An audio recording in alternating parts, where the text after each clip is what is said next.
లేఖనాల్లో ఖచ్చితంగా ప్రతి పదాన్ని కరెక్ట్గా అర్థం చేసుకొని చెప్పడానికి మన వాళ్లకు ఓపిక లేదు. ఇదే సువార్త అన్నట్టుగా అవే పదే పదే అవసరం లేనటువంటి వాటిని అవి వేసుకొని చూపిస్తారు తప్ప లోకానికి నిజంగా ఆజ్ఞ ఇచ్చినటువంటి ఆజ్ఞ మాత్రం ఎవరు పట్టించుకోవట్లేదు. ఎందుకంటే మరి ఆయన పుట్టుక పరమార్థం వీళ్లకు అర్థం కాలేదు.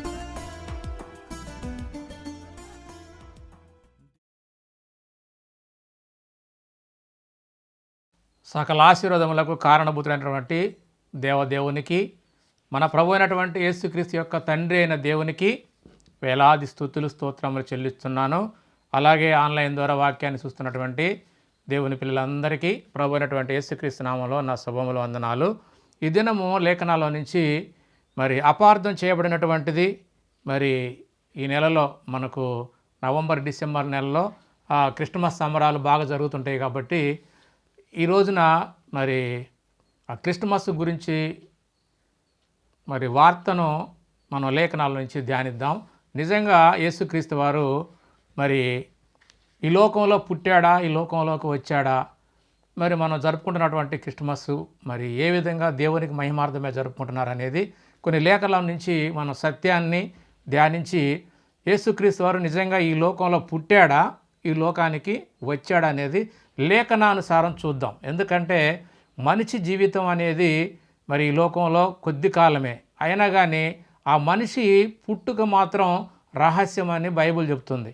కానీ మన వాళ్ళు డెలివరీ సమయాన్ని పుట్టిన రేటుగా అనుకుంటూ మరి మనం చేసుకునేటువంటి పుట్టినరోజులు మనుషులు చేసుకునేవి అలాగే ఉన్నాయి.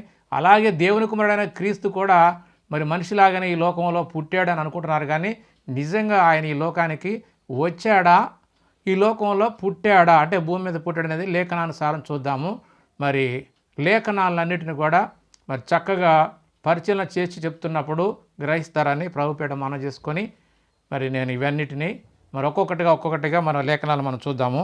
మొట్టమొదట మరి యేసుక్రీస్తు వారి యొక్క పుట్టుక గురించి అంటే ఈ భూమి మీదకి ఆయన వచ్చినటువంటి సందర్భాన్ని మరి దూత ద్వారా దేవుడు తెలియజేశాడు. ఆ మాటను చూద్దాము. మొదటిగా లూకా గారు రాసినటువంటి సువార్త 2వ అధ్యాయం 1 నుంచి కొన్ని మాటలు. ఆ దినములలో సర్వలోకమునకు ప్రజాసంఖ్య రాయవలెనని కైసర్ ఐగుస్తు వలన ఆజ్ఞ ఆయను.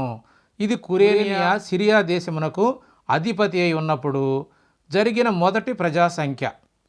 యేసేపు దావీదు వంశములోను గోత్రములోను పుట్టినవాడు కనుక తనకు భార్యగా ప్రదానము చేయబడి గర్భవతి అయి ఉండిన మరియతో కూడా ఆ సంఖ్యలో రాయబడుటకు గలిలయలోని నజరేతు నుండి యూదయలోని బెత్లెహేము అనబడిన దావీదు ఊరికి వెళ్ళాను.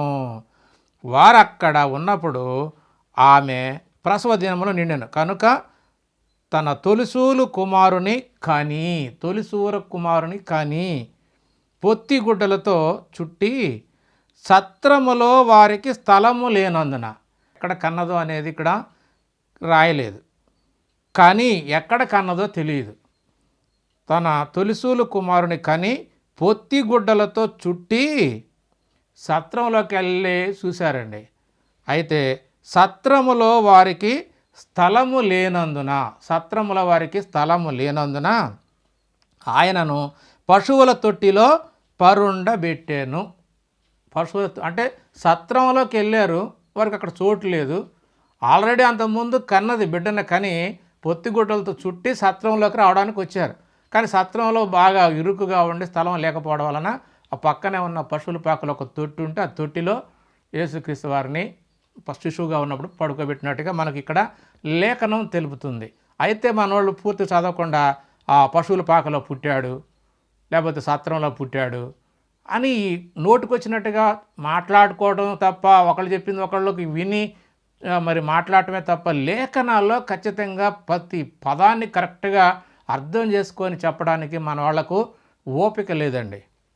దేవుడు మరి భవిష్యత్తు జ్ఞానం ఎరిగినవాడు కాబట్టి ఆయన మరి స్థలాన్ని కానీ ఆయన పుట్టినటువంటి తేదీని కానీ ఆయన రాయలేదు. ఎందుకంటే స్థలాన్ని కనుక చెప్పినట్టే ఖచ్చితంగా మన వాళ్ళు అక్కడ పెద్ద గుడి కట్టి అదే మరి పుణ్యక్షేత్రం అని చెప్పి ప్రతి ఒక్కరు అక్కడికి పోవాలి, అక్కడ పోతేనే మోక్షం అని చెప్పేవాళ్ళు. ఎందుకంటే ఆడ దేవాలయాన్ని కట్టి ఆ దేవాలయమే దేవుడు అన్నట్టుగా చేసేవాళ్ళు మన వాళ్ళు. అందుకని దేవుడు ఇలాంటివన్నీ చేస్తారనే పుట్టినటువంటి స్థలాన్ని కానీ ఆయన పుట్టినటువంటి ఈ భూమి మీద పుట్టినటువంటి తేదీని కూడా చెప్పలేదండి. నిజానికి ఆయన ఈ భూమి మీదకి పుట్టలేదు, ఆయన ఈ భూమి మీదకి వచ్చాడు. ఆ లేఖనాలన్నిటిని మనం చూద్దాము.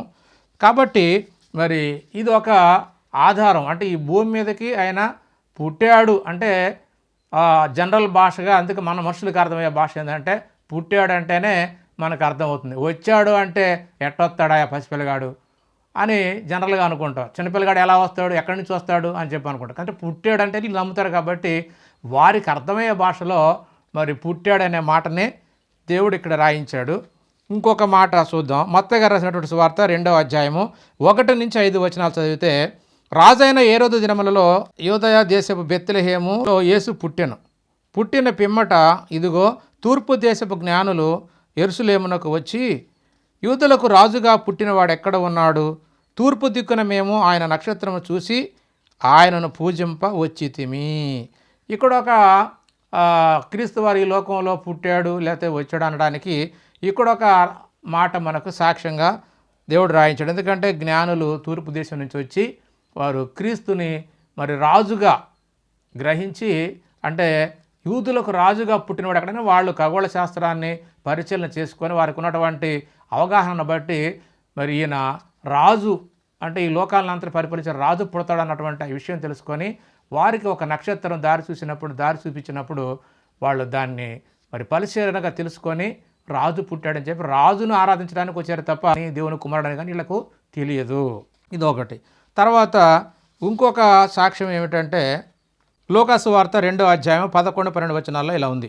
దావీదు పట్టణమందు నేడు రక్షకుడు మీ కొరకు పుట్టి ఉన్నాడు, ఈయన ప్రభు అయిన క్రీస్తు, దీనికి ఇదే మీ కానవాలు అని ఒక శిశువు పొత్తిగుడ్డలతో చుట్టబడి ఒక తొట్టిలో పండుకొని ఉండుట మీరు చూచెదరని వారితో చెప్పాను.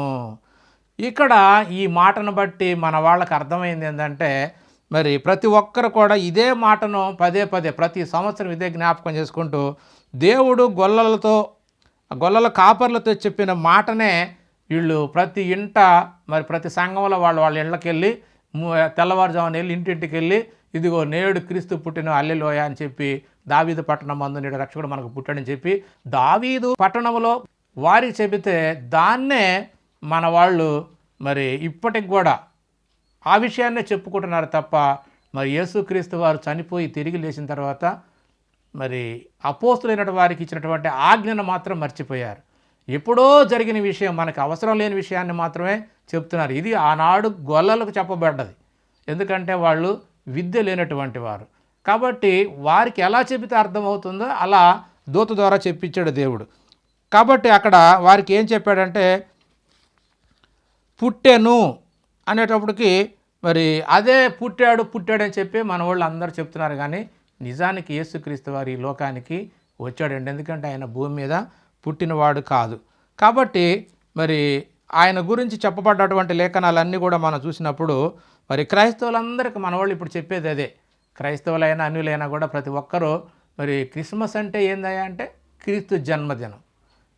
ఎందుకంటే ఇవి ఈ లేఖనాలు ఇప్పుడు చదివినటువంటి ఈ 3-4 లేఖనాలని ఆధారం చేసుకొని క్రీస్తు దావీదు పట్టణంలో పుట్టాడు కాబట్టి క్రీస్తు పుట్టిన దినం చెప్పి అందరూ చెప్పుకున్నారు. కానీ యేసుక్రీస్తు వారికి మరి ఈ లోకంలో ఆయన బోధించిన తర్వాత ఆయన చెప్పినటువంటి ఇచ్చినటువంటి ఆజ్ఞ మాత్రం ఎవరు పట్టించుకోవట్లేదు. ఎందుకంటే మరి ఆయన పుట్టుక పరమార్థం వీళ్లకు అర్థం కాలేదని మనం చెప్పుకోవచ్చు. అందుకనే యేసు చెప్పిన మాటలు మర్చిపోయారు.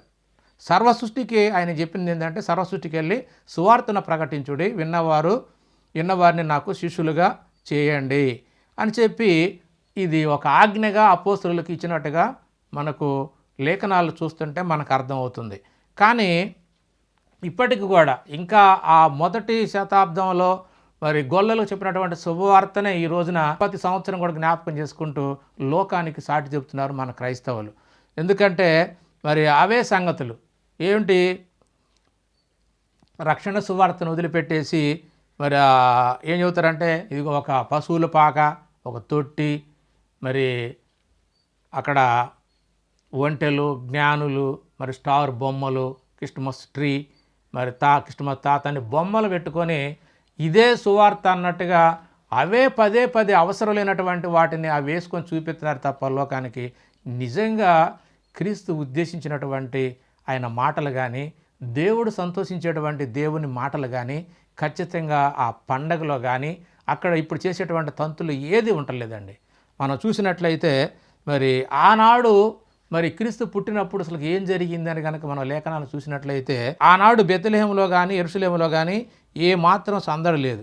కానీ యెరూషలేములో కలవరము అలజడి పుట్టింది. నిజానికి మరి యేసుక్రీస్తు వారు పుట్టిన తారీఖు కానీ తేదీ కానీ ఏమీ దేవుడు అక్కడ రాయించలేదు. అందుకనే ఏ రోజు మరొక రాజు పుట్టాడని చెప్పి ఆ రాజు ఉండకుండా ఉండాలని చెప్పి సుమారు 2 సంవత్సరాల లోపు పిల్లలందరిని కూడా, ఎందుకంటే ఆ సమయం అనేది అర్థం కాక ఆయన 2 సంవత్సరాల లోపు పిల్లలందరిని కూడా, మగ పిల్లలందరిని కూడా ఆయన చంపించాడండి. నరమేధం జరిగింది. కాబట్టి అక్కడ జరిగింది ఏంటంటే ఆ కాలంలో పెద్ద ఘోష బాధ కలిగింది తప్ప యెరూషలేములో సందడి కానీ లేకపోతే బెత్లెహేములో సంతోషం కానీ ఏమీ లేదండి. కానీ ఇప్పుడు మన వాళ్ళు అప్పుడు సందర్భాన్ని కూడా మర్చిపోయి ఇప్పుడు ఏం చేస్తారంటే బెత్లెహేములో సందడి అని చెప్పి లేకపోతే యెరూషలేములో సందడి అని చెప్పి మరి అనేక రకాల పాటలు ఆ యెరూషలేము మీద మరి అక్కడ సందర్భాన్ని పురస్కరించుకొని ఎన్నో పాటలు రాసి డ్యాన్సులు, పాటలు, స్క్రిప్ట్లు అనేకమైనవి వేసి మరి దేవుణ్ణి గణపరుస్తున్నాం అనుకుంటూ, క్రీస్తుని ఆరాధిస్తున్నాం అనుకుంటూ అన్నీ దేవుడు చెప్పినవి కానీ క్రీస్తు ఆజ్ఞాపించినవి కానీ ఏమి చేయకుండా క్రీస్తుని దేవుణ్ణి అవమానపరుస్తున్నట్టుగానే డ్యాన్సులు వేస్తుంటే ఆ డ్యాన్సులు సోషల్ మీడియాలో ఘోరంగా వైరల్ చేసి క్రీస్తుని అవమానపరుస్తున్నారండి. అసలు నిజంగా డ్యాన్సులు అంటే అల్లరి అవసరమా అండి? అక్కడ జరుగుతున్నది ఏంటి, అప్పుడు జరిగింది ఏంటి? ఒక గొల్లలు వచ్చారంటే గొల్లలు మరి యేసుక్రీస్తు వారిని మరి క్రీస్తుని బట్టి యేసుక్రీస్తుని చూసి దేవుణ్ణి మహిమపరిచారు గొల్లలు. అలాగే దూతలు కూడా మరి దేవుణ్ణే స్తుతించారు. మరి జ్ఞానులు వారు మరి యేసుక్రీస్తు రాజు, యూదులకు రాజు అని చెప్పి రాజుగా ఆయన్ని పూజించారు. కానీ దేవుడని కానీ కుమారుడని వాళ్ళకి అర్థం కాలేదు. కాబట్టి ఆ రోజు జరిగింది ఏంటంటే ఆరాధన. కానీ వీళ్ళు ఆరాధన అని పేరు చెప్పుకుంటూ క్రీస్తుని ఘనపరచట్లేదు, దేవుణ్ణి మహిమపరచట్లేదు. కాబట్టి ఇది నిజంగా వాక్యానుసారం కాదు. కాబట్టి వాక్యానుసారం కానిది ఏదైనా సరే అది పాపము అని ఖచ్చితంగా లేఖనాలు చెప్తున్నాయి. కాబట్టి మన వాళ్ళు క్రిస్మస్ పండుగల సందర్భంగా ఈ ఆనందంలో అన్ని దేవునికి వ్యతిరేకమైన పనులు చేసి పాపానికి గురవుతున్నారే తప్ప ఈ పండుగలో ఎవరికి కూడా రక్షణ సువార్త కానీ దీని నుంచి మనుషులకు ఉపయోగపడేది ఏది కూడా మన వాళ్ళు చేయట్లేదండి. కాబట్టి ఇంకా మరి ఈ క్రిస్మస్ పండగ సందర్భంగా మరి దేవునికి ఏ విధంగా కూడా మహిమ రావట్లేదు. కాబట్టి క్రీస్తును గురించినటువంటి లేఖనాలలో సారం ఏమిటనేది మనం ఇప్పుడు ఈ లేఖనాల నుంచి చూద్దాము. ఎందుకంటే ఈ లోకానికి క్రీస్తు వారు వచ్చాడా, లేకపోతే ఇక్కడ పుట్టాడా, అంతకుముందు ఉన్నవాడా, లేకపోతే ఇప్పుడు పుట్టిన పుట్టుకే ఆయన ఉనికి ప్రారంభమా, భూమి మీదనే ఉనికి ప్రారంభమైంది అనేది లేఖనాలను బట్టి మనకి అర్థమవుతాయి. చూద్దాం ఆయన గురించి చెప్పబడినటువంటి ప్రవక్తల లేఖనాలను మనం మొట్టమొదటి చూద్దాము. యెషయా గ్రంథము 7వ అధ్యాయం 14వ వచనం. కన్యక గర్భవతి కుమారుని కనును, ఆయనకు ఇమ్మానుయేలని పేరు పెట్టును అన్నాడు. అందుకే మరి ఇక్కడ గర్భవతి కుమారుని కనును అన్నాడు. కనును అనేదానికి పుట్టును అనేదానికి తేడా ఉంటుందండి. ఎందుకంటే కనును అంటే ప్రసవించడం, కనడం అంటే ప్రసవించడం, దాన్ని ఇంగ్లీష్లో డెలివరీ అంటే గర్భంలో నుంచి బయటికి డెలివరీ పంపించడం అనమాట. అయితే పుట్టడము అంటే, ఎందుకంటే పుట్టడము అనేది పురుషుల పని, అది పురుషులే కంటారండి. పిల్లల్ని పుట్టించేది పురుషులే. ఎక్కడ పుట్టిస్తారంటే తల్లి గర్భంలోని. కాబట్టి పుట్టుక అనేది తండ్రి వల్లనే, పురుషుల వల్లనే జరుగుతుంది. కాబట్టి పుట్టుక వేరు, కనడం వేరు. కనడం అంటే ప్రసవించడం, గర్భంలో ఉన్నటువంటి శిశువుని కంటే అది ప్రసవించడము లేదా డెలివరీ అంటాం. కాబట్టి ఇక్కడ పుట్టెను అనలేదు, కానీ మరి కనెను అంటే డెలివరీ చేసింది ఆమె. ఎందుకంటే దేవుడు పరిశుద్ధాత్మ ద్వారా మరి క్రీస్తును ఆమె గర్భంలోకి పంపించి శరీరం ధరించుకున్న తర్వాత 9 నెలల తర్వాత డెలివరీ చేసింది, కన్నది అన్న సంగతిని ఈ ముందుగానే కంటుంది అని చక్కగా మరి ఇక్కడ యెషయా గారు తెలియజేశాడు. తర్వాత మరి ఎక్కడ కంటుంది, ఎక్కడి నుంచి వస్తాడు అన్న సంగతి కూడా ప్రవక్త ద్వారా ముందుగానే దేవుడు రాయించాడు. ఆ మాట కూడా చూద్దాము. మీకా రాసినటువంటి గ్రంథం 5వ అధ్యాయం 2వ వచనం. బెత్లెహేము ఎఫ్రాతా యూదావారి కుటుంబంలో స్వల్ప గ్రామమైనను నా కొరకు ఇశ్రాయేలును ఏలువాడు నీలో నుండి వచ్చును అంటున్నాడు. అంటే నా కొరకు ఇశ్రాయేలును ఏలువేటువంటి రాజు మరి బెత్లెహేము నుండి వస్తాడన్న సంగతి మీకా గారి ద్వారా దేవుడు ముందుగానే రాయించాడు.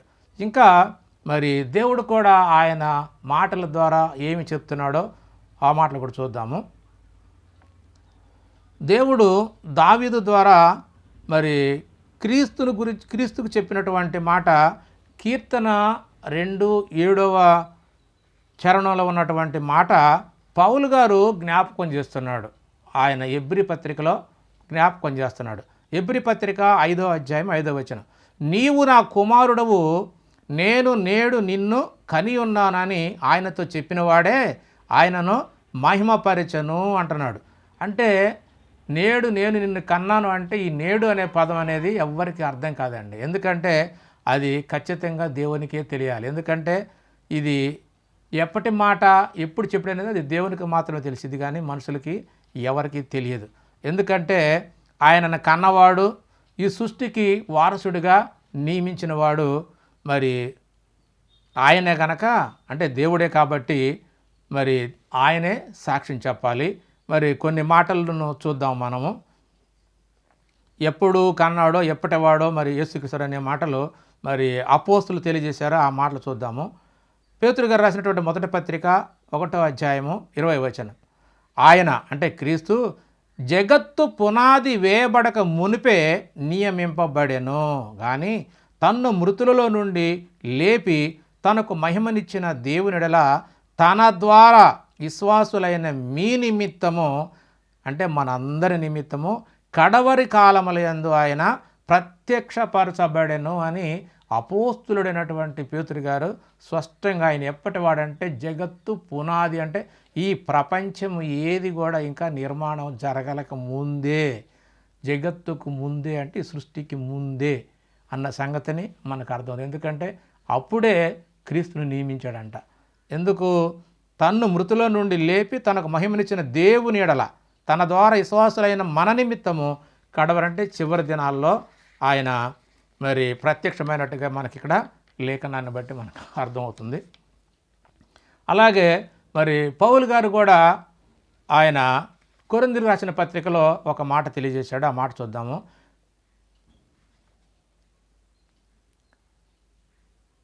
కొరింథీయులకు రాసినటువంటి మొదటి పత్రిక 2వ అధ్యాయము 6-7 వచనాలు. పరిపూర్ణులైన వారి మధ్య జ్ఞానమును బోధించుచున్నాము, అది ఈ లోక జ్ఞానము కాదు, నిరర్ధకులైపోవచ్చున్న ఈ లోకాధికారుల జ్ఞానము కాదు, కానీ దేవుని జ్ఞానము మర్మమైనట్టుగా బోధించుచున్నాము.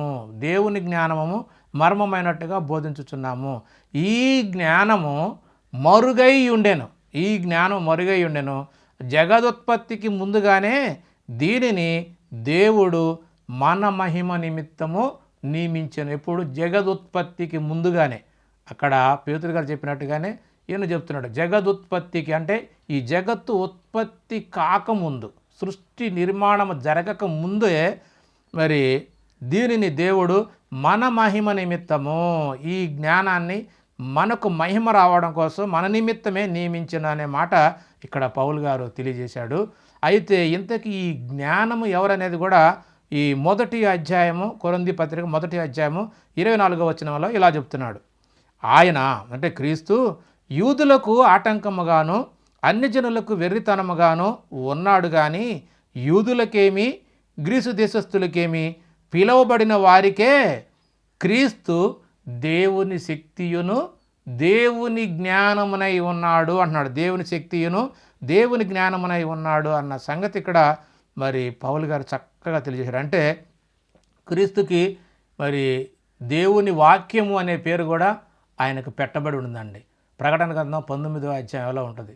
ఆయనకు దేవుని వాక్యం అనే పేరు కూడా క్రీస్తుకు పెట్టబడి ఉంది. కాబట్టి ఈ లోకంలో మరి మొదటిసారిగా ఆయన వచ్చాడు అన్న సంగతే, అంటే ఈయన జగత్తు పునాది వేయబడక ముందే ఏర్పాటు చేయబడ్డాడు, నియమించబడ్డాడు. అంటే ఈయన ముందే ఉన్నట్టు, ఈ భూమి మీదకి రాకముందే ఉన్నాడని మనకి ఈ మాటలను బట్టి ఖచ్చితంగా మనకు అర్థమవుతుంది. కాబట్టి ఆయన ఈ లోకానికి మొట్టమొదట వచ్చింది, అది మొదటి రాకడగా మనకు చక్కగా అర్థమవుతుంది. ఎందుకంటే ఇంకా క్రీస్తు మాటల్లో కూడా మరి చూద్దాం. ఎందుకంటే ఆయన మరి లోకానికి వచ్చాడా లేకపోతే లోకంలో ఉన్నప్పుడు పుట్టాడా, అప్పటి నుంచే లోకంలో పుట్టినప్పటి నుంచి ఉనికి ప్రారంభమైందా, ఆయన ఉనికి పరలోకంలో కూడా ఉందా అనేది ఆయన మాటల్లో నుంచి మనం చూస్తే మనకు అర్థమవుతుంది.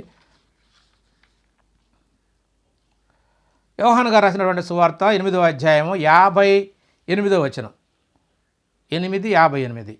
యేసు అబ్రహాము పుట్టక మునిపే నేను ఉన్నాను, అబ్రహాము పుట్టక మునిపే నేను ఉన్నాను అని మీతో నిశ్చయముగా చెప్పుచున్నాను అన్నట్టే. అబ్రహాం గారు ఎప్పుడు పుట్టాడండి? క్రీస్తుకు పూర్వము సుమారు 2500 సంవత్సరాలు. అంటే ఆయన కంటే ముందంటే క్రీస్తు పుట్టి ఇప్పుడు 2000 సంవత్సరాలు, అంటే క్రీస్తుకు పూర్వం 2500 అంటే సుమారు ఇప్పటికే 4500 సంవత్సరాల క్రితమే నేను ఉన్నాను అంటున్నాడంటే ఎక్కడున్నాడు ఈయన? భూమి మీద లేకుండా, భూమి మీద లేడు అంటే ఖచ్చితంగా ఈయన పరలోకంలోనే ఉన్నట్టుగా మనకు లేఖనం అర్థమవుతుంది. ఇంకొక మాట కూడా చూద్దాం. యోహాను సువార్త 18వ అధ్యాయం 38. అందుకు పిలాతు నీవు రాజువా అని ఆయన అడిగాడు. ఈ సందర్భం ఏంటంటే ఆయన్ని మరి సిలువకు ముందు మరి రోమా గవర్నర్ అంటే పిలాతు దగ్గర తీసుకెళ్ళినప్పుడు ఆయన అడుగుతున్నాడు, నువ్వు రాజువా అని అడిగినప్పుడు ఆయన అడగగా యేసు నువ్వు అన్నట్టు నేను రాజునే, సత్యమును గురించి సాక్ష్యం ఇచ్చుటకు నేను పుట్టి తిని, సత్యమును గురించి సాక్ష్యం ఇచ్చుటకు నేను పుట్టి తిని. ఎక్కడ పుట్టాడండి? ఈ లోకానికి వచ్చి తిని అంటున్నాడు. తర్వాత మాట ఏంటంటే ఇందు నిమిత్తమే ఈ లోకమునకు వచ్చి తిని అన్నట్టు ఎక్కడో పుట్టుంటే ఇక్కడికి వచ్చాడని చెప్తున్నాడు. ఎక్కడ పుట్టుంటాడండి ఆయన మనకు యోహాను సువార్తలో ఆయన మాటలన్నీ చూస్తుంటే నేను పరలోకము నుండి దిగి వచ్చి తిని వచ్చాననే చెప్తున్నాడే తప్ప పుట్టానని ఎక్కడ చెప్పలేదండి. పరలోకము నుండి దిగి వచ్చానని చెప్తున్నాడు. కాకపోతే పుట్టింది ఎక్కడ అంటే పరలోకంలోనే పుట్టాడు. సత్యముల గురించి సాక్ష్యం ఇవ్వడానికి ఈ లోకానికి వచ్చానని చెప్తున్నాడు. లోకంలో పుట్టానని చెప్పట్లేదు. పుట్టింది పరలోకంలో, వచ్చింది ఈ లోకానికి. అలాగే యోహానుకు రాసినటువంటి మరి సువార్త 1వ అధ్యాయం 14వ వచనంలో కూడా ఒక మాట ఉంది. ఆ వాక్యం అంటే ఈయన వాక్యం అనే పేరు ఈయనకు పెట్టబడింది కాబట్టి పూర్వంలో ఉన్నటువంటి దేవుని దగ్గర వాక్కుగా జ్ఞానముగా ఉన్నటువంటి ఈయన మరి వాక్కుగా ఉన్నాడు పూర్వం దేవుని దగ్గర. కాబట్టి ఆ వాక్యము శరీరధారి అయి కృపా సత్య సంపూర్ణుడిగా మన మధ్య నివసించెను. తండ్రి వలన కలిగిన, ఈయన ఎవరి వల్ల కలిగాడంటే తండ్రి వల్ల కలిగిన అద్వితీయ కుమారుని మహిమ వలె ఆయన మహిమను కనుగొంటిమి అంటున్నాడు. అంటే దేవుని వల్ల బట్టి కలిగిన వాడే భూమి మీదకి వచ్చినప్పుడైనా, ఎందుకంటే భూమి మీద వచ్చినప్పుడు కూడా గాబ్రియల్తో చెప్పింది, నేను పురుషుని ఎరగిన దాన్ని ఇది ఎలా జరుగుతుందంటే పరిశుద్ధాత్మ నీ మీదకి వస్తుంది, సర్వోన్నతుని శక్తి నిన్ను కమ్ముకుంటుంది, మరి పరిశుద్ధాత్మ వలన ఇవంతా జరుగుతుంది అన్న సంగతి మరి దూత చక్కగా చెప్తుంది. కాబట్టి పుట్టబోయే శిశువు దేవుని కుమారుడై సర్వోన్నతుని దేవుని కుమారుడు అనబడును అనే మాట అక్కడ చెప్పడం మనం చూస్తాం. కాబట్టి యేసుక్రీస్తు వారు మరి ఏ విధంగా మరి ఈ లోకంలోకి వచ్చాడో ఆ విషయాలన్నీ కూడా మనం చూస్తున్నాం ఒక్కొక్కటిగా. ఇంకా తిమోతికి రాసినటువంటి మొదటి పత్రిక 1వ అధ్యాయం 15వ వచనంలో ఇలా ఉంది, పాపులను రక్షించుటకు క్రీస్తు యేసు లోకమునకు వచ్చినను వాక్యము. పాపులను రక్షించడానికి క్రీస్తు యేసు లోకమునకు వచ్చెను, ఇది రైట్. లోకములో పుట్టెను అన్నది అది గొల్లలకు చెప్పడానికి అర్థం కావడానికి తప్ప యేసుక్రీస్తు వారు ఇక్కడ భూమి మీద పుట్టినవాడు కాదండి. భూమి మీదకి శరీరాన్ని ధరించుకోవడానికే కన్య మరియ గర్భం అవసరమైంది. కానీ ఆయన దేవుని దగ్గర ముందుగానే జగత్తు పునాది వేయబడక ముందే దేవుడు చెప్పాడు నేను నిన్ను కన్నాను అని. ఎందుకంటే అక్కడ దేవుడు కన్నాడు, ఇక్కడ భూమి మీద మనుషులందరినీ కూడా పురుషులే కనాలండి. ఎందుకంటే ఆ స్పెరం అనేది పురుషుల్లోనే ఉంటుంది. అది ఎక్కడంటే మనుషులు స్త్రీ గర్భం కంటారు. అంటే పుట్టడం అంటారు. పుట్టించడం అంటే అది పురుషునికే సాధ్యం. కాబట్టి యేసుక్రీస్తు వారిని కూడా దేవుడు పరలోకంలోనే కన్నాడు. కన్నటువంటి ఆత్మగా, వాక్కుగా, జ్ఞానంగా ఉన్నటువంటి ఆయన్ని మరి మనకు ప్రత్యక్షం కావాలి అంటే ఆయనకు శరీరం కావాలి. కాబట్టే కన్య మరియ ద్వారా మరి ఆయన శరీరాన్ని అమర్చి పంపించినట్టుగా మనకు అర్థమవుతుంది. ఈ సంగతి అర్థం కాక క్రీస్తు ఎలా పుట్టాడు అంటే మనకు తెలిసింది ఏంటంటే మనుషుల యొక్క జ్ఞానం, భార్యాభర్తలు కలిస్తేనే కదా పిల్లలు పుట్టేది అని ఈ ఆలోచిస్తున్నారు. కానీ దేవుడు సర్వశక్తిమంతుడు. తనలో ఉన్నటువంటి శక్తిని మరి మరొక ఆత్మగా క్రీస్తుగా ముందుగానే ఆయన్ని పుట్టించి ఆయన కాలం పరిపూర్ణమైనప్పుడు మరి ఒక కన్య గర్భము ద్వారా శరీరాన్ని అమర్చి పంపాడు. అందుకనే ఆయన ఏ పురుషుడికి పుట్టడానికి అవకాశం లేదు. ఎందుకంటే ఏ ఒక్క మనిషిలో ఆయన లేడు. ఎందుకంటే జగత్తు పునాది వేయబడక ముందే దేవుడే కన్నాడు ఆయన్ని. మొట్టమొదటి దేవుడే కన్నాడు. కాబట్టి మరి కాలం పరిపూర్ణమయ్యేదాకా, ఆయన సమయం వచ్చేదాకా క్రీస్తు పరలోకంలోనే దేవుని యొద్ద దేవుని కుమారుడుగా ఉన్నాడు, వాక్కుగా ఉన్నాడు, జ్ఞానముగా ఉన్నాడు, మర్మమై ఉన్నాడు అన్న సంగతిని మనం చూసాం ఇప్పుడు. ఎందుకంటే పేతురు గారు, పౌలు గారు చెప్పాడు, జగత్తు పునాది వేయబడక ముందే మరి ఆయన నియమించబడ్డాడని, అలాగే ఆయన మర్మమై ఉన్నాడని, దేవుడు మహిమ నిమిత్తం ఆయన్ని నియమించాడని ఈ లేఖనాలన్నిటిని మనం చూస్తున్నాం. కాబట్టి మరి మనకు అర్థం కాక క్రీస్తు వారు నిన్న పుట్టాడు అన్నట్టుగా, అంటే నేడే పుట్టాడని ఏదో గొల్లలకు చెప్పినటువంటి మాటలను పట్టుకొని యేసుక్రీస్తు 2000 సంవత్సరాల క్రితం పుట్టినట్టుగా మనం బోధిస్తున్నాము. అది వినేటువంటి అన్యులు కూడా యేసుక్రీస్తు నిన్న మొన్న పుట్టిన బచ్చా అంటున్నారు. నిజానికి యేసుక్రీస్తు నిన్న మొన్న పుట్టినట్టు కాదండి. ఈ జగత్తు పునాది వేయబడక ముందే దేవుని చేత కలుగు చేయబడినవాడు, దేవుని వలన పుట్టినవాడన్న సంగతి మనకు అర్థం కావాలి. ఇంకా యేసుక్రీస్తు వారు ఈ భూమి మీదకి రాకముందే మొట్టమొదట ఆయన జననం గురించి చెప్పినటువంటి మాటలు కూడా ఉన్నాయి. కొంతమంది ఈ మాటలు చెప్తుంటే ఈ మాటలు క్రీస్తు గురించి కాదు, ఇవి ఒక పదార్థం గురించి అంటాడు. అసలు ఆయన చెప్పడం ఇక్కడ ఏంటుంటుందంటే, ఏమీ లేనప్పుడే, ఈ భూమి రవ్వంతా కూడా లేనప్పుడే దేవుడిని కలిగించాడంటే వీళ్ళు అది పదార్థం అంటారు. అసలు ఏది కలిగించలేదంటే పదార్థం ఎక్కడి నుంచి వస్తుంది? చూద్దాం ఆ మాట. సామెతల గ్రంథం 8వ అధ్యాయం 22 నుంచి 36 వచనం చదివితే ఇక్కడ చక్కగా క్రీస్తు తన గురించి తన యొక్క ఉనికిని గురించి చెప్తున్నాడు. పూర్వకాలమందు తన సృష్టి ఆరంభమున తన కార్యములలో ప్రథమమైన దానిగా యెహోవా నన్ను కలుగజేసెను. నేల మట్టిని రవ్వంతయు సృష్టింపక మునుపు నేను పుట్టి తిని, నేను ఆయన యొద్ద ప్రధాన శిల్పినై అనుదినము సంతోషించుచుంటిని. నేల రవ్వంత కూడా సృష్టింపక ముందే నేను పుట్టాను అంటున్నాడు. ఇంక పదార్థం ఎక్కడ ఉంటుందండి? ఏది పుట్టక ముందు అన్నప్పుడు, భూమే లేనప్పుడు పదార్థం ఎక్కడికెళ్ళి వస్తుంది? కానీ మనోళ్ళు ఈ మాటను నమ్మకుండా ఆయన జ్ఞానమై ఉన్నాడు, వాక్కుగా ఉన్నాడు చెప్పి మరి సామెతల గ్రంథం 8వ అధ్యాయంలో మొత్తం జ్ఞానము ఘోషించుతుంది. మరి తెలివిని నేను చాతుర్యాన్ని చేసుకొని ఉన్నానని చెప్పి ఆయన ఎన్నో మాటలు, నన్ను కనుగొంటే నిత్యజీవాన్ని కనుగొన్నట్టు అని చెప్పి ఎన్నో మాటలు ఉంటాయి. సామెతల గ్రంథం 8వ అధ్యాయంలో మొత్తం జ్ఞానం గురించి మాట్లాడుతున్నాడు. ఆ జ్ఞానం ఎవరో కాదు, క్రీస్తు అని మరి పౌలు గారు స్పష్టంగా మనకు పౌలు గారి కంటే తెలివైన వాళ్ళం అండి మనం. ఆయన మాట కూడా మనం వినకుండా, ఆ జ్ఞానం క్రీస్తు కాదండి, ఆ జ్ఞానము పదార్థం అంటారు. లేకపోతే సొలొమోను గారు ప్రవక్త కాదు కదా, ఆయన చెప్పిన మాటలు మనకు ఎలా లెక్కొస్తాయి అని చెప్పి ఇంకొక సహోదరుడు అనడం నేను విన్నా. ఏమిటండి ఇది మతి లేనటువంటి మాటలు? లేఖనాలన్నీ చూడొచ్చు, అన్నిటిని చూడొచ్చు కదా. ఒక దగ్గర పట్టుకొని ఇది లేఖనం ప్రతిదీ కూడా దేవుని యొక్క ఆత్మ ద్వారా రాయించబడ్డాయే తప్ప ఏ మనిషి యొక్క తెలివితేటలు కానీ, ఒక మనిషి యొక్క ఇష్టము కోరికను బట్టి ఏ లేఖనం పుట్టదని మనకు లేఖనాలు ఉన్నాయి. ఇందులో రాయబడ్డవన్నీ కూడా పరిశుద్ధాత్మ ప్రేరణతో మనుషులు ప్రేరేపబడి రాసినయే తప్ప ఏ మనిషి యొక్క వ్యక్తిగత అభిప్రాయాలు రాయలేదు. ఇది అర్థమైతే మనకు ప్రతి దాన్ని మనం ఖచ్చితంగా ఆ సందర్భానుసారంగా చూస్తే మనకు సత్యం అర్థమవుతుంది. కాబట్టి ఇది మనకు అర్థం కాలేదు. కాబట్టి ఇంకా యేసుక్రీస్తు వారు మరి ఆయన యోహాను సువార్తలో ఇంకా చాలా మాటలు, ఈ మాటలకు రుజువు ఉంటుంది. ఆ మాటలు మనం చూద్దాం. ఎందుకంటే అవన్నీ చదువుతున్నప్పుడు యేసుక్రీస్తు వారు చెప్పినటువంటి ఆత్మగా ఉన్నప్పుడు, వాక్కుగా ఉన్నప్పుడు చెప్పిన మాటలకు, శరీరధారి వచ్చిన చెప్పిన మాటలకు ఒకటికి ఒకటి మ్యాచ్ అవుతుంటాయండి కరెక్ట్గా చూస్తే మనం. యోహాను సువార్త 17వ అధ్యాయం 5వ వచనం, లోకము పుట్టక మునుపు నీ యొద్ద నాకు ఏ మహిమ ఉండెనో ఆ మహిమతో నన్ను ఇప్పుడు నీ యొద్ద మహిమపరచుము అని దేవుడిని అడుగుతున్నాడండి క్రీస్తు వారు.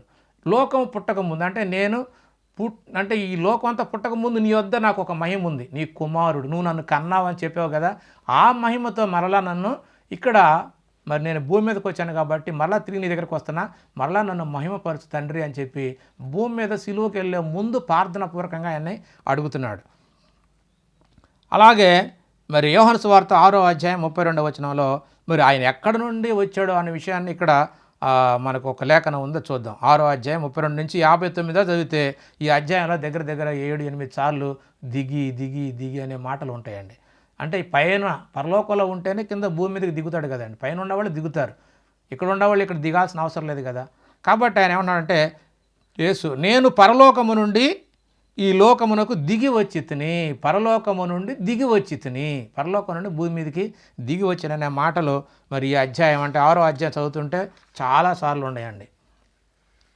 ఇంకా లోకా గారు కూడా మరి మనుష్య కుమారుడు వచ్చాడు అనే మాట ఒక మాట తెలియజేస్తాడు, అది కూడా చూద్దాము. లోకా సువార్త 19వ అధ్యాయం 10వ వచనం, నశించిన దానిని వెతికి రక్షించుటకు మనుష్య కుమారుడు వచ్చెను, పుట్టెను అంటలేదండి, మనుష్య కుమారుడు వచ్చెను అనే మాట ఇక్కడ అంటున్నాడు. అలాగే యేసుక్రీస్తు వారు కూడా మరి 14వ అధ్యాయం 1-3 వచనాలు చూస్తే, నేను మరలా వచ్చి మిమ్మల్ని అందరిని కూడా, అంటే నేను ఇప్పుడు వెళ్ళి స్థలం సిద్ధపరిచి మరలా వచ్చి మిమ్మల్ని అందరిని కూడా తీసుకెళ్తాను, పరలోకంలో ఉన్న తండ్రి యొద్దకు తీసుకొని వెళ్తానని చెప్పి ఆయన, నేను మార్గాన్ని ఏర్పాటు చేసి మరి నేను వెళ్తాను, ఎందుకంటే నా మార్గం మీకు తెలుసు అని చెప్పి అంటుంటాడు. ఆ మాటలు చదువుతుంటే మనకు అర్థమవుతాయి. కాబట్టి ఆయన మరలా వచ్చి తండ్రి ఉన్నటువంటి ఆ పరలోక పట్టణాన్ని నేను తీసుకెళ్తానని చెప్పి ఆయన చెప్పడం మనం చూస్తాం. కాబట్టి ఈ మాటలన్నిటినీ కూడా మరి యేసు ప్రభు గారే స్వయంగా చెప్పినటువంటి మాటలను బట్టి ఆలోచిస్తే ఆయన ఈ భూమి పుట్టక మునిపే పరలోకంలో ఉన్నట్టుగా లేకపోతే పుట్టినట్టుగా అర్థమవుతుందండి. కాబట్టి అబ్రహాం కంటే ముందుగా ఉన్నాడంటే, అబ్రహాం అంటే మరి 4500 సంవత్సరాలకు ముందే పుట్టాడంటే ఆయన భూమి మీద పుట్టినప్పుడే ఆయన ఉనికి ప్రారంభం కాలేదండి, అంతకు ముందే సృష్టికి ముందే ఆయన ఉనికి ఉన్నట్టుగా మనం ఇప్పుడు లేఖనాలన్నింటినీ కూడా క్రీస్తు స్వయంగా చెప్పిన మాటలను బట్టి మనకు అర్థమవుతుంది. కాబట్టి జగత్తు పునాది వేయబడక ముందంటే అసలు అప్పుడు ఆయన పుట్టినప్పుడు మరి డేట్లు ఉన్నాయండి, ఈ డేట్లు ఉన్నాయా, సంవత్సరాలు ఉన్నాయా, వారాల పేర్లు ఉన్నాయా, ఏమీ లేవు కదండి. ఏమి లేనప్పుడు ఆయన పుట్టుకను నువ్వు ఏ రోజున చేస్తావు? ఈ లోకానికి వచ్చిందే చేస్తున్నావు తప్ప, వచ్చిందాన్నే మొదటి రాకడగా మనం గుర్తిస్తున్నామే తప్ప ఆయన పుట్టినది మాత్రం డిసెంబర్ 25న కాదు. ఆయన పుట్టింది జగత్తు పునాది వేయబడక ముందు. ఆయన చేసేది ఏంటంటే, మనం డెలివరీ, మరియమ్మ గారు ఈ భూమి మీదకి డెలివరీ ఎప్పుడైతే చేసిందో అది కూడా ఒక ఉన్న చిన్న చిన్న ఆధారాలే తప్ప అది కూడా ఖచ్చితంగా దేవుడు రాయించలేదు. ఎందుకంటే ఆ పుట్టుక అనేది అది గొప్ప విషయం కానే కాదని దేవుని యొక్క ఉద్దేశం. అందుకని ఆయన పుట్టిన దినాన్ని, ఆ రోజుని, ఆ తారీఖు, సంవత్సరం ఏవి కూడా గుర్తులు రాయించలేదని మనకు అర్థమవుతుందండి. కాబట్టి నిజానికి మరి క్రైస్తవునికి పండగ అంటే మరి నిజంగా క్రీస్తు మనలో జన్మించినప్పుడు మనము ఆయన మాట ప్రకారంగా మరి ఆయన మాటలు విని ఈ లోకం మీద ఆశ తీసేసుకొని మారు మనసు పొందుకొని మరి పాప క్షమాపణ నిమిత్తం బాప్తిసం తీసుకొని ఆయనలో పుడితే, ఆయన మనలోకి వస్తే అప్పుడే నిజమైనటువంటి క్రిస్మస్ అండి, అప్పుడే నిజమైనటువంటి పండగగా మనము గుర్తించాలి. అప్పుడే మనము ఒక నూతనమైనటువంటి జీవితాన్ని ప్రారంభించి నూతన సృష్టిగా ఉంటాం. అది నిజమైనటువంటి పండగ. అంతేగాని దేవుడు అప్పుడెప్పుడో క్రీస్తుని కన్నాడు అంటే అది నీకు తెలియకుండా, ఎప్పుడు తెలియకుండా ఏదో ఒక రోజు కదా అనుకొని అది పండగ చేసుకుంటున్నావు. కానీ నిజంగా క్రైస్తవుడికి ప్రతి దినము పండగేనండి. ఎందుకంటే ఆయన మరి పిలిపిలో 4:4 అంటాడు. క్రైస్తవుడైనందుకు మనందరం కూడా ఇప్పుడు నిత్యం ఆనందించాలి, నిత్యం ఆనందించాలి. సుఖము దుఃఖము అన్నిటిలో కూడా ఆనందించమంటే ఎల్లప్పుడూ ఇదిగో నేను ప్రభునందు మీకు చెప్తున్నా ఆనందించుడి, మరలా చెప్పుతున్నా ఆనందించుడి అనే మాట మనకు లేఖనాలు ఉంటుంది. కాబట్టి ఆనందించమంటాడే తప్ప మనం ఏదో ఒకరోజు పండగ చేసుకునే ఒకరోజు పండగ చేసుకునే క్రైస్తవులం కాదు. ఎల్లప్పుడూ క్రీస్తునందు ఆనందించే క్రైస్తవుడిగా ఉండాలని దేవుడు కోరుకుంటున్నాడు. కాబట్టి అందుకనే మరి ఆయన యొక్క మరణ దినాన్ని దేవుడు మరి మర్మంగానే ఉంచినట్టుగా మనకు అర్థమవుతుంది. ఒక యేసుక్రీస్తు యొక్క జననం మాత్రమే మర్మం కాదు, ప్రతి మనిషి యొక్క జన్మం మరి రహస్యం అని చెప్పి మనకు బైబిల్ చెబుతుంది. ఆ మాటలు చూద్దాము. కీర్తనాకారుడు 139 13-16 వచనాలు చూసినట్లయితే, నా తల్లి గర్భమందు నన్ను నిర్మించిన వాడవు నీవే. నీవు రహస్యమందు, నేను రహస్యమందు పుట్టిన నాడు. మనిషి పుట్టుక అనేది రహస్యం అండి. తల్లి గర్భంలోనే తండ్రి పుట్టిస్తున్నాడు, మనం పుడుతున్నాం, తండ్రే కంటున్నాడు. మరి స్త్రీ గర్భంలోనే మన పుట్టుక స్త్రీ గర్భంలోనే జరుగుతుంది. కాబట్టి ఇక్కడ ఏమన్నాడంటే, అప్పుడు ఇది పూర్వం జరిగిందని చెప్తున్నాడు, కానీ నిజానికి మనం అందరం కూడా తల్లి గర్భంలోనే పుడుతున్నాము. అంటే నేను రహస్యం ముందు పుట్టిన నాడు, భూమి యొక్క అగాధ స్థలములో నిర్మించబడిన నాడు నా ఎముకలు నీకు మరుగై ఉండలేదు.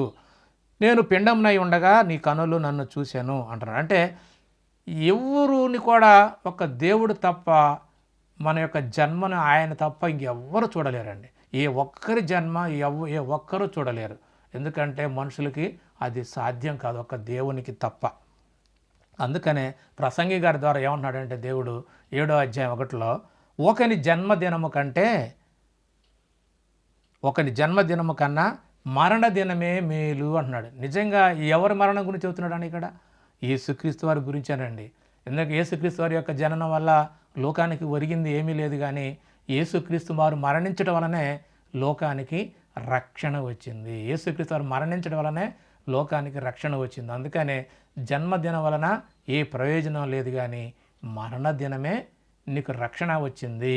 కాబట్టి మనం కూడా ఏమండి, పుట్టినప్పుడు ఎలా ఉన్నా కానీ చనిపోయినప్పుడు మన స్థితి ఎలా ఉంటుంది, మరణించేటప్పుడు దినమే మనకి గొప్పగా ఉండాలని కూడా ఈ మాటను బట్టి మనం అర్థం చేసుకోవాలి. అందుకనే మరి క్రీస్తు పుట్టినది ఎవరికీ తెలియదు. పుట్టినరోజు వలన ఏ ప్రయోజనం లేదు, కానీ ఆయన మరణం వలన మనకు రక్షణ వచ్చిందన్న సంగతి మనకు తెలుసు.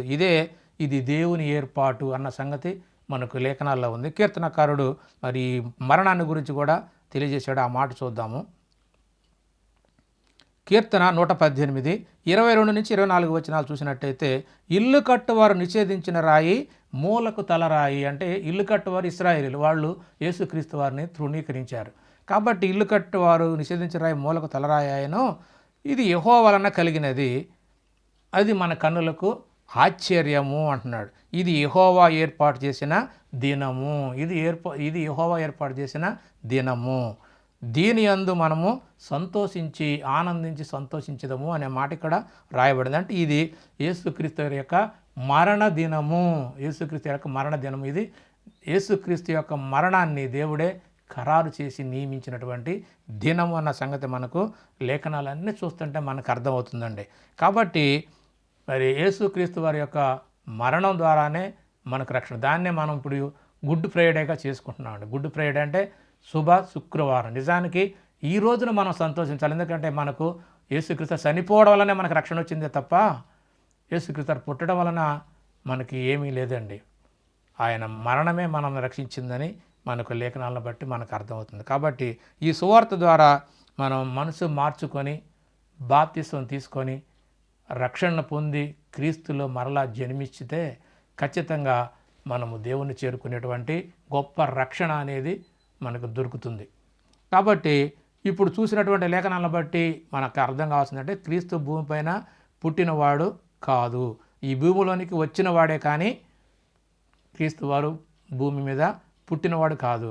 కాబట్టి దేవుడు కన్నవాడు, మరి దేవుని కుమారుడుగా మన యొక్క పాపాలన్నిటిని కూడా ఆయన సిలువలో మోసి మరి చనిపోయి తిరిగి లేచి ఆయన మరణము ద్వారా మనకు రక్షణ భాగ్యాన్ని అనుగ్రహించినట్టుగా మనకి లేఖనాలను బట్టి మనకు చక్కగా అర్థమవుతుంది. కాబట్టి ప్రియ సహోదరి సహోదరులారా, మనకు కావాల్సింది ఏంటంటే, ఈ లోకంలో యేసుక్రీస్తు వారు పుట్టాడు అని పండగ చేసుకునేదానికన్నా ఆయన మన కోసం మరణించాడని చెప్పి ఆయన మరణము, ఆయన సమాధి, ఆయన పునరుత్థానమును గురించినటువంటి సువార్తను ప్రకటించి ఆ సువార్త ప్రకారంగా మనము విని మన మనసు మార్చుకొని మరి పాపక్షమాపణ నిమిత్తము ఆయన యొక్క మరణానికి సాదృశ్యమైనటువంటి బాప్తిసం ద్వారా రక్షణలోకి వస్తే అది దేవునికి నిజమైనటువంటి సంతోషం.